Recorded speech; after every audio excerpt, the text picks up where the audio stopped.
Welcome back to Retro Crazy's Nintendo 2DS LCD screen replacement part 3. Can't believe it's got to part 3. One of those things, supposed to be just an LCD screen replacement. Then when dismantling we found we had a dodgy button. A shoulder button, this one, which we replaced in part 2. Part 3, I'm going to be replacing the speaker, because there was distortion, and then reassembly and testing. However, before we even get that far, you will note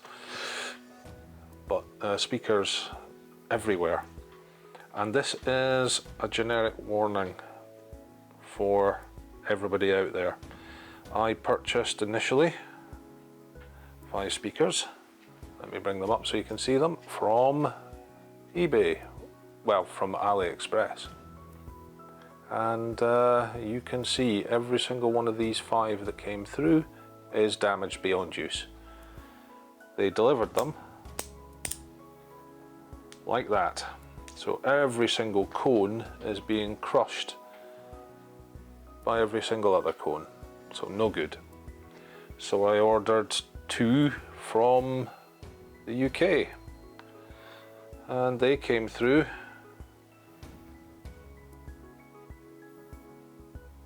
with damaged cones, thrown in a jiffy bag. That's it, small jiffy bag, cones got crushed. So they're no good. So my third option was to use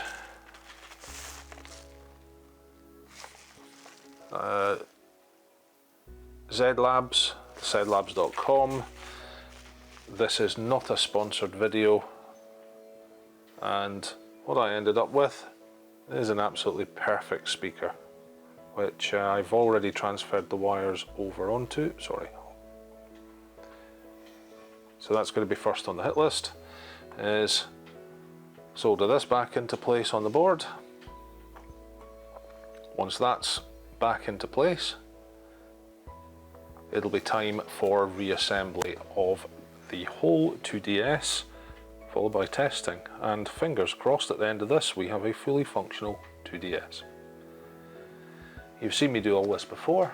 I'm going to use a little bit of flux on the 2 points, solder the speaker in, and then reassembly will simply be a fast forward affair, or maybe I'll just do a jump cut, why not? And suddenly we'll have a reassembled 2DS. At that point, whether it works is still a bit up in the air, but we'll find out. Again, I'm going to be using my soldering iron set at 350.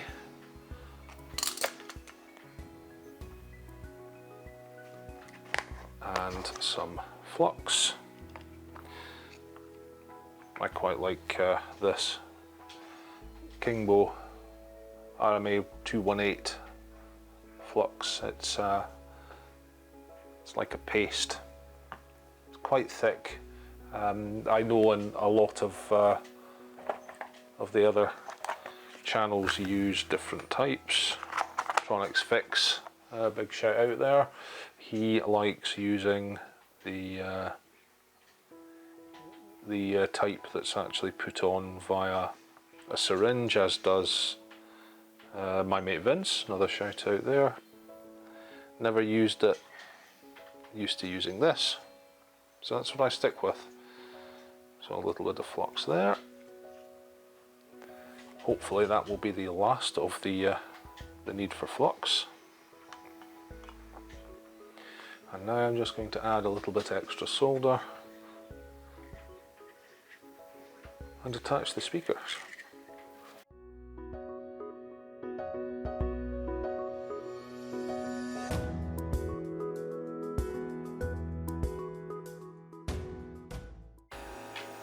There we go, all done. Quick clean up.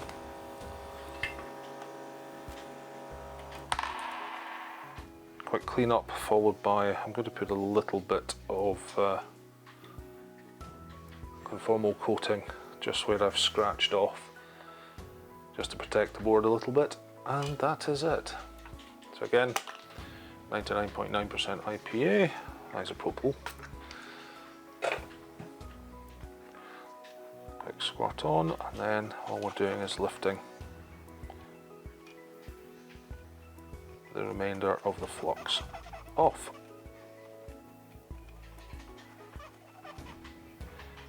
Flux, the reason for taking it off, the reason for using it, flux is very good at allowing solder to flow and cleaning up the contact points. However, it is slightly corrosive, I do believe, hence the reason everybody removes it, and it should not be left long term on the board. So with that done, last job is to recover some, or to cover some of the marks where I have removed the conformal coating. Now, last video you saw it under the microscope. Look at the size of the area that I was soldering. Sorry, it's not focusing. It's focusing on the back of my hand. You can see this tiny area right up by the button. So I wasn't joking when I said the area that I was scratching was only a mil or two. It was not much at all. I now have everything that I need. It's UV curing solder mask or conformal coating, and this is a UV pen. So I'm just going to put a little bit on here because I don't want too much on the board. I'm not exactly wanting to drown the board. So that was hardly any pressure, and you can see the amount that came out.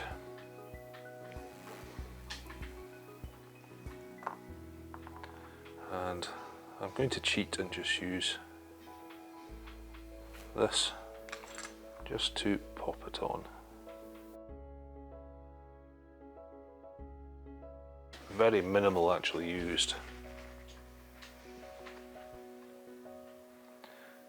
And now I should be able to cure it with the pen. I can see the beam, certainly on the monitor. I'm not seeing this coming up, so I don't think you can see anything. So all I'm doing now is just curing the coating and give a bit of protection to the board. Once this is done, it's reassembly time, so I'll fast forward through that. Well, I was about to reassemble when I remembered I needed to do a repair on this. If you remember from the first video, it had a small crack. So I simply used some super glue to fix that and thought I would do a test fit. And yes, this has more than just the one sign that it's been dropped, unfortunately, so I'll need to do some more repairs. You can see the posts here. It's moving just with the lightest pressure.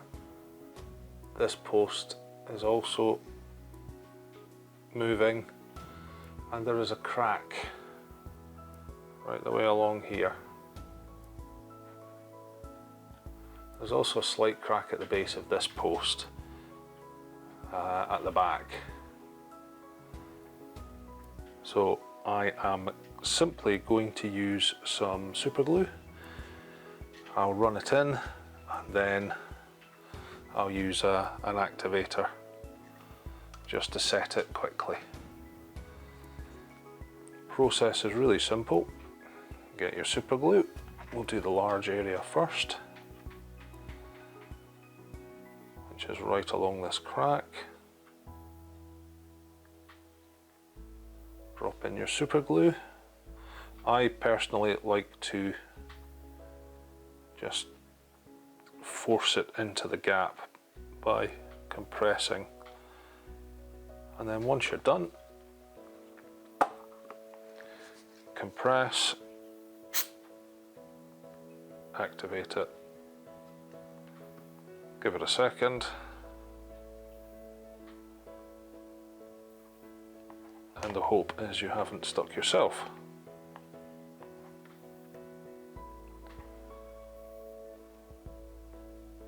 So that's now solid. I now need to do the same for these. So one at a time, a bit more than I actually wanted.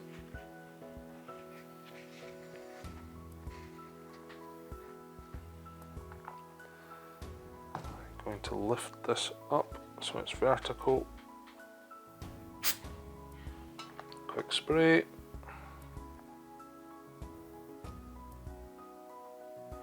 Just to set that in place. And then the same for the next post.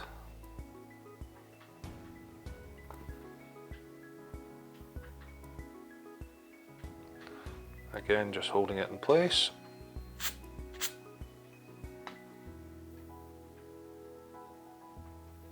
A little bit of activator. And then the final is this large post at the back. It's still very sturdy, but I would prefer just a little bit extra strength in there.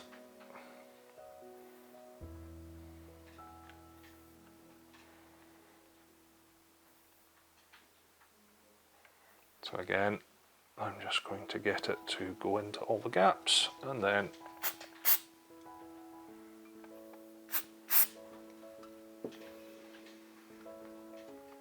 activate it,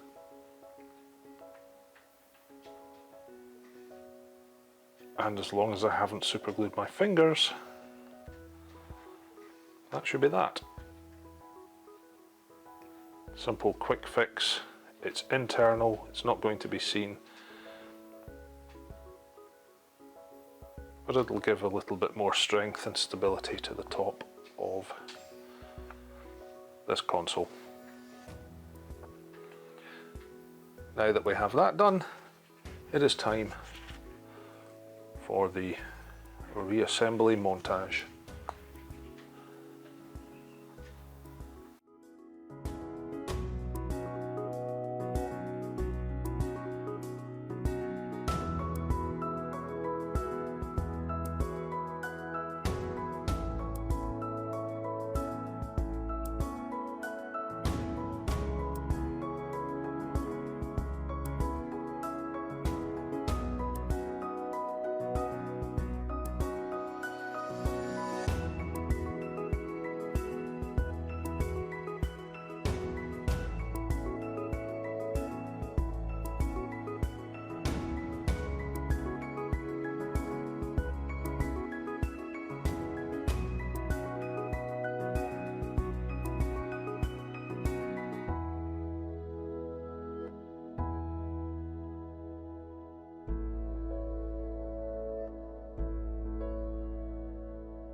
Well, that was a bit of a marathon.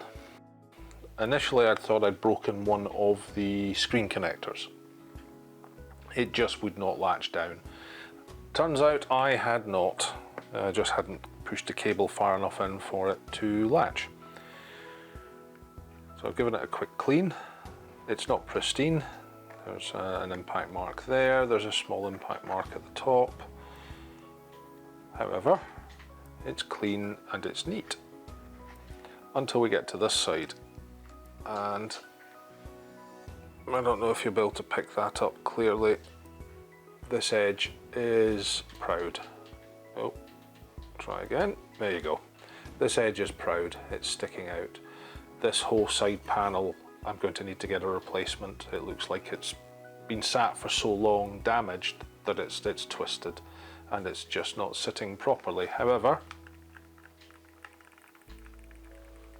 hopefully you can hear I have two shoulder buttons. And here we go, one completed Nintendo 2DS. Everything works. You can hear the audio is perfectly clear. Cured that. Lovely clear screens. Touch screens working fine. As is pretty much everything. Just to confirm. Oh. Let's try doing the sensible thing. Just to confirm. So far I've replaced the LCD. I've replaced left shoulder button. And as you can see, everything's fine. Try a little bit of alpine skiing. Although I'm not professing to be any good at this. Use stylus to play, proceed. I have no idea, let's find out.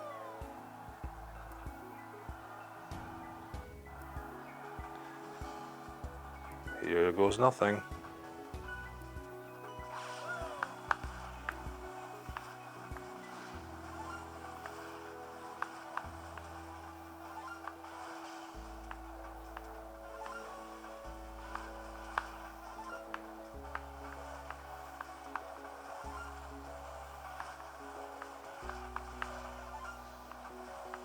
Hey.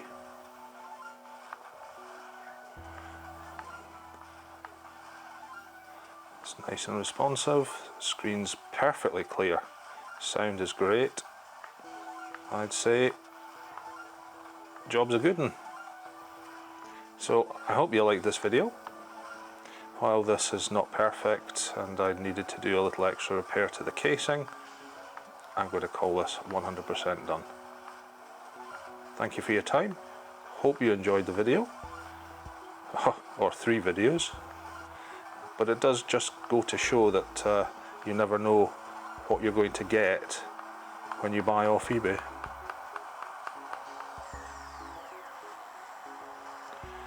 In this instance, a perfectly working Nintendo 2DS after a little bit of time and effort.